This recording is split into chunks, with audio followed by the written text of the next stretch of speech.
July 1వ తారీఖు నుండి డిసెంబర్ 31వ తారీఖు వరకు, అనగా ఈ 6 మాసాలు సింహరాశిలో జన్మించినటువంటి వారికి గోచార ఫలితాలు ఎలా ఉన్నాయో తెలుసుకుందాం. ఈ 6 మాసాలలో 18 అక్టోబర్ వరకు ఏకాదశ స్థానంలో గురువు సంచరిస్తున్నాడు. ఇది చాలా అనుకూలమైనటువంటి సంచారం. తదనంతరం ద్వాదశ స్థానంలోకి ప్రవేశిస్తున్నాడు గురువు. ఇది కొంత ప్రతికూలంగా ఉంటుంది. ఇక ఇదే సమయంలో ఈ 6 మాసాల్లో అష్టమ స్థానంలో శని సంచరిస్తున్నాడు. శని ప్రతికూలంగా ఉన్నాడు సింహరాశి వారికి. తర్వాత రాహువు సప్తమ స్థానంలో ప్రతికూలంగా ఉన్నాడు. జన్మస్థానంలో కేతువు కూడాను ప్రతికూలంగా ఉన్నాడు. అంటే ఈ 4 ముఖ్యమైనటువంటి గ్రహాల లోపల గురువు అక్టోబర్ 18 వరకు అనుకూలంగా ఉన్నాడు. గురు ప్రభావము, తద్వారా కొన్ని మంచి పనులు జరుగుతాయి. అయితే మిగతా గ్రహాలు, శని అష్టమంలో ఉన్నాడు, రాహు కేతువులు బాగలేరు. దీన్ని మనం దృష్టిలో పెట్టుకొని ఫలితాలు ఎలా ఉంటాయి అనేటువంటిది మనం ఆలోచించినట్టయితే, ఏకాదశంలో సంచరిస్తున్నప్పుడు ఆ గురువు అష్టమంలో ఉన్నా కూడాను, సప్తమంలో రాహువు, జన్మస్థానంలో కేతు ఉన్నా కూడాను మనకు శుభ ఫలితాలు, సంపూర్ణ శుభగ్రహమైనటువంటి ఆ గురువు యొక్క ప్రభావం మనకు ఎక్కువగా ఉంటుంది. ఈ స్థానం కూడాను ఏకాదశ స్థానం గనుక గురు ప్రభావంతో మీకు కొన్ని పనులు జరిగే అవకాశాలు ఉన్నాయి. సమాజంలో గౌరవ ప్రతిష్టలను పొందుతారు, మంచి పేరును సంపాదిస్తారు. చేసేటువంటి పని లోపల అన్ని విధాలుగా మీకు కలిసి వస్తుంది, సంతృప్తిగా ఉంటారు.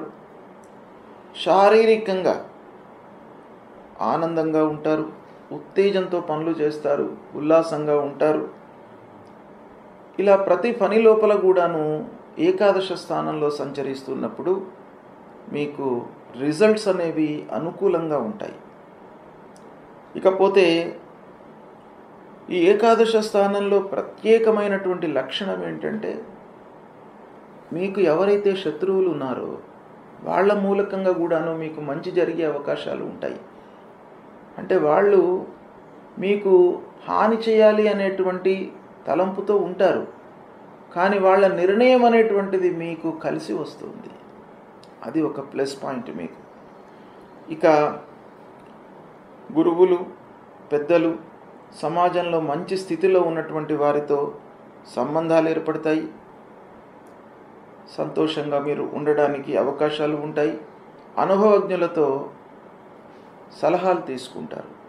పిల్లలను మంచి సంస్థలలో చేర్పించడానికి అవకాశాలు ఉంటాయి. హయ్యర్ ఎడ్యుకేషన్ కొరకై మీరు పిల్లల విషయంలో చేసే ప్రయత్నాలన్నీ కూడాను చేస్తారు.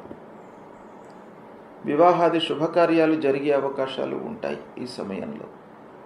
సంతాన ప్రాప్తి, ఉద్యోగ ప్రాప్తి, ఇలా అన్ని రకాలుగా కూడాను మీకు ఏకాదశ స్థానం బాగా కలిసి వస్తుంది. అయితే ఇదే సమయంలో ఒక పక్కన శని కూడాను అష్టమంలో ఉన్నాడు. అష్టమ శని మిమ్మల్ని వెనక్కి లాగుతూ ఉంటాడు, ఆకస్మికమైనటువంటి ఇబ్బందులను కలిగిస్తాడు. కాబట్టి దాన్ని, ఆ రాహుకేతుల సంచారాన్ని ఈ గురువు పాజిటివ్గా ఉన్నటువంటి సంచారము కొంత రెక్టిఫై చేస్తుంది. కనుక ఆ అనర్థాన్ని కొంచెం తగ్గించే అవకాశాలు ఉంటాయి గురు సంచారం మూలకంగా.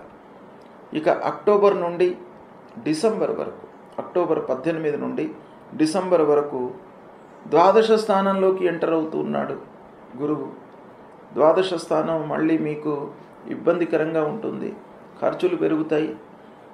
అంటే ఈ అక్టోబర్ 18 నుండి సంవత్సరం ఎండింగ్ వరకు, అంటే డిసెంబర్ 31 వరకు కూడాను అన్ని గ్రహాలు ప్రతికూలంగా ఉన్నాయి. ఇటువైపున ద్వాదశ స్థానంలో గురువు, అష్టమ స్థానంలో శని, సప్తమ స్థానంలో రాహువు, జన్మస్థానంలో కేతువు. ఇలా 4 ముఖ్యమైనటువంటి గ్రహాలు ప్రతికూలంగా ఉన్నాయి. కాబట్టి సింహరాశి జాతకులు అక్టోబర్ 18 నుంచి ఎండింగ్ వరకు కొన్ని జాగ్రత్తలు తీసుకోవాలి. తద్వారా ఏమవుతుంది, ఈ సమయంలో మీరు పెట్టుబడులు పెట్టడము, తద్వారా నష్టం వాటిల్లడము, అనాలోచితంగా పెట్టుబడులు ముఖ్యంగా మీరు బ్లైండ్గా పెట్టుబడులు పెడతారు. ఎవరో ఏదో మీకు చెప్పడం మూలకంగా అందులో డబ్బులు పెట్టడం, తద్వారా నష్టం వాటిల్లడము, మానసిక అధైర్యానికి గురి అవుతారు. అనవసరమైనటువంటి ఆలోచనలతో భయభ్రాంతులు చోటు చేసుకుంటాయి. ప్రతి విషయం లోపల కూడాను ఆలస్యం గోచరిస్తుంది. ఇక ఆధ్యాత్మికత వైపుకు మనస్సు నిలుపుకోవడం అనేటువంటిది ఈ సమయం లోపల ప్రధానమైనటువంటి విషయము. అది చేసుకున్నట్టయితే కొంతవరకు రెక్టిఫై అయ్యే అవకాశాలు ఉన్నాయి. ఇక అష్టమ స్థానంలో శని మీకు అన్ని రకాలుగా కార్యాలను, చేపట్టినటువంటి పనులను ఆలస్యంగా పూర్తి చేస్తాడు. కొన్ని మధ్యలో వదిలిపెట్టడము, నష్టాల బాటిన పడడము, చేసేటువంటి వృత్తి లోపల ఇబ్బందులు తరచుగా సంభవించే అవకాశాలు ఉంటాయి. అనారోగ్య సమస్యలు, స్నేహితులతో మనస్పర్ధలు, ఇక వ్యాపారస్తులకు ఊహించకుండా నష్టాలు వాటిల్లే అవకాశాలు ఉంటాయి అష్టమ శని ప్రభావం. ఇక ముఖ్యంగా వ్యవసాయదారులకు, పారిశ్రామికవేత్తలకు కూడాను కొంత జాగ్రత్తలు తీసుకోవాలి. ఇంటి వాతావరణం మట్టుకు కొంత మీకు కలిసి వస్తుంది. ముఖ్యంగా ఈ సమయం లోపల మీరు అనవసరమైనటువంటి విషయాలలో తలదూర్చకుండా ఉండాలి. తద్వారా కొన్నిటిని మీరు అవాయిడ్ చేసుకోవడానికి అవకాశాలు ఉంటాయి. కుటుంబంలో భార్య పిల్లలతో, కుటుంబ పెద్దలతో స్నేహంగా, ఆప్యాయతతో ఉండడానికై మీరు ప్రయత్నాలు బాగా చేయాలి. ఇక జన్మస్థానంలో కేతువు, తద్వారా మీకు అలసట పెరుగుతుంది. ప్రయాణాల మూలకంగా ఇబ్బందులు,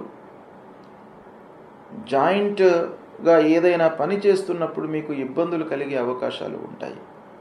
కాబట్టి కొంత జాగ్రత్తగా నిర్ణయాలు తీసుకోవాలి. అయితే ఈ సమయంలో ముఖ్యంగా అక్టోబర్ 18 వరకు గురు ప్రభావం మూలకంగా మీరు ఏదో రకంగా నెట్టుకు వస్తారు, లాభాలు అందుతాయి, సంతృప్తిగా ఉంటారు. అక్టోబర్ 10 తర్వాత మీరు జాగ్రత్తలు తీసుకోవాలి, డిసెంబర్ 31 వరకు కూడాను. ఇక ఇందులో కూడాను మీకేంటంటే తులారాశిలో సూర్య భగవానుడు సంచరిస్తున్నప్పుడు, అంటే 17 అక్టోబర్కి తులారాశిలోకి వస్తున్నాడు సూర్యుడు. ఇక్కడ 18 అక్టోబర్కి గురు మారుతున్నాడు. ఈ యొక్క మాసం అంటే అక్టోబర్ 18 నుంచి నవంబర్ 18 సూర్యుడి యొక్క అనుకూలత ఉంది. కాబట్టి ఈ దుష్ప్రభావం కొంత తగ్గే అవకాశాలు ఉన్నాయి. ఇక దాని తర్వాత మళ్ళీ మంత్ ఎండింగ్ లోపల, అంటే ఈ అక్టోబర్ నవంబర్ ఆ సంధి లోపల కొన్ని మీకు మంచి పనులు జరిగేటువంటి అవకాశాలు ఉన్నాయి. కాబట్టి ఈ విధంగా సింహరాశి వారు ప్రారంభంలో అక్టోబర్ వరకు మీకు బాగానే ఉంటుంది. అక్టోబర్ 18 తర్వాత కొంత జాగ్రత్తలు తీసుకోండి. ఈ సమయాన్ని సద్వినియోగపరుచుకున్నట్టయితే నష్టాలను, కష్టాలను అధిగమించేటువంటి అవకాశాలు ఉంటాయి. గ్రహస్థితి ప్రతికూలంగా ఉన్నప్పుడు, అంటే అనానుకూల స్థానాలలో ముఖ్యమైనటువంటి గ్రహాలు సంచరిస్తున్నప్పుడు మనము ఆ గ్రహాలను ప్రీతి చేసుకోవడానికై కొన్ని మార్గాలను అన్వేషించాలి. అందులో మొదటి కర్తవ్యము మన వైపు నుండి పాజిటివ్గా రియాక్ట్ కావడం. అంటే గ్రహస్థితి బాగా లేనప్పుడు మనం ఎఫర్ట్స్ ఎక్కువ పెట్టాలి, ఎక్కువ కష్టపడాలి, ప్రతి విషయాన్ని కూడాను ఆలోచించి నిర్ణయాలు తీసుకోవాలి. ఇది మనం చేయవలసినటువంటి పని, కర్తవ్యం. రెండవది పరిహారం. భగవంతుడి యొక్క అనుగ్రహం కొరకై, ఈ గ్రహాలను ప్రీతి చేసుకోవడానికై ఆ గ్రహాలకు నిర్దేశించినటువంటి పరిహారాలు మనము చేసుకోవాలి. అందులో భాగంగా ముఖ్యమైనటువంటి గ్రహాలు గురు, శని, రాహువు, కేతువు, సూర్యుడు, అంగారకుడు. ఈ గ్రహాలు మనకు ప్రతికూలంగా ఉన్నప్పుడు ఏం చేయాలి? గురువు ప్రతికూలంగా ఉన్నప్పుడు గురువు నిమిత్తమై మూలమంత్రాన్ని ప్రతినిత్యం కూడాను జపించుకోవాలి. దేవానాంచ ఋషీణాంచ గురుం కాంచన సన్నిభం వందనీయం త్రిలోకానాం తం నమామి బృహస్పతి అనేటువంటి మూలమంత్రాన్ని ప్రతినిత్యం కూడాను జపిస్తూ, దక్షిణామూర్తి స్తోత్ర పారాయణం చేస్తూ, దత్తాత్రేయ స్వామిని కొలవడము, సద్గురువులను సందర్శించుకోవడము, ఇవి చేసినట్టయితే గురు భగవానుడి యొక్క ప్రీతి కలుగుతుంది మీకు. ఆ గురు భగవానుడు ప్రీతి చెంది మీకు ప్రతికూలమైనటువంటి ఫలితాలను తగ్గించి అనుకూలాన్ని మీకు కలిగించే అవకాశాలు ఉంటాయి. ముఖ్యంగా మాతాపితృవులను కూడాను మనం సేవించాలి. ప్రథమ గురువులు తల్లిదండ్రులు కాబట్టి వాళ్లను సేవించినట్టయితే మీరు ఆ గురువు యొక్క అనుగ్రహాన్ని పొందుతారు. ఇక శని ప్రతికూలంగా ఉన్నప్పుడు శనికి సంబంధించినటువంటి మూలమంత్రాన్ని చదువుకోండి. ప్రతినిత్యం కూడాను జపించండి. నీలాంజన సమాభాసం రవిపుత్రం యమాగ్రజం ఛాయా మార్తాండ సంభూతం తం నమామి శనైశ్చరం అనేటువంటి ఈ మూలమంత్రాన్ని ప్రతినిత్యం కూడాను చదువుకోండి. ఆంజనేయ స్వామి దేవాలయానికి వెళ్ళండి. ఆంజనేయ స్వామిని కొలవండి.